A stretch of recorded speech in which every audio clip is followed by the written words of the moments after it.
অন্তরে বাহিরে তুমি আছো আমাদের সাথে, স্মরণ শ্রদ্ধায়। এই বার্তাকে সামনে রেখে স্বর্গীয় জয়নারায়ণ সমানির 14তম বার্ষিক স্মরণ সভা অনুষ্ঠিত হলো রায়গঞ্জে সোমবার। ওয়েস্ট দিনাজপুর চেম্বার অব কমার্সের উদ্যোগে আয়োজিত এই অনুষ্ঠানে তার প্রতিকৃতিতে মাল্যদান করে শ্রদ্ধা জানান উপস্থিত অতিথিরা। সভায় উপস্থিত ছিলেন রায়গঞ্জের প্রাক্তন বিধায়ক মোহিত সেনগুপ্ত, রায়গঞ্জ পৌরসভার পৌর প্রশাসক, বিশিষ্ট শিক্ষাবিদ সুশীল গোস্বামী, শুভেন্দু মুখার্জি সহ বণিক মহলের বিশিষ্ট ব্যক্তিত্বরা। অনুষ্ঠানে বক্তারা স্বর্গীয় সমানির কর্মজীবন ও সমাজসেবামূলক অবদানের কথা স্মরণ করে তাকে শ্রদ্ধা জানান। এই প্রসঙ্গে চেম্বারের সাধারণ সম্পাদক শঙ্কর কুণ্ডু বলেন, জয়নারায়ণ সমানি শুধু একজন সফল ব্যবসায়ী ছিলেন না, তিনি সমাজের প্রতি দায়বদ্ধ একজন মানবিক মানুষ ছিলেন। তার আদর্শ আমাদের আগামী দিনে পথ দেখাবে। সমগ্র অনুষ্ঠানটি শ্রদ্ধা ও আবেগঘন পরিবেশে সম্পন্ন হয়।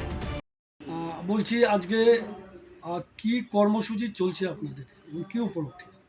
আমাদের ওয়েস্ট দিনাজপুর চেম্বার অফ কমার্সের প্রতিষ্ঠাতা প্রাণপুরুষ সাধারণ সম্পাদক স্বর্গীয় জয়নারায়ণ সমানির 14তম প্রয়াণ দিবস, সেই উপলক্ষে আমরা এই স্মরণসভাটা ওনার করছি। এই স্মরণসভাতে আমরা আমাদের এলাকার ব্যবসায়ীদের ডেকেছি, কিছু কিছু লোক যাদের সাথে ওনার খুব ওতপ্রোতভাবে সম্পর্ক ছিল, তাদেরকে ডেকে আমরা এই স্মরণসভাটা প্রতি বছরই করি এবং ওনাকে স্মরণ করে আমাদের সাংগঠনিক ভাবমূর্তি, উনি কী কাজ করে উনি আমাদের রাজ্যে বা আমাদের দেশের সুনাম করেছিলেন সেগুলো বিস্তারিত আলোচনা করে বর্তমান প্রজন্মকে আমরা এই ব্যাপারে ওনার কর্মদক্ষতা সম্পর্কে আমরা অবহিত করি। এটাই আমাদের আজকে মূল কর্মসূচি।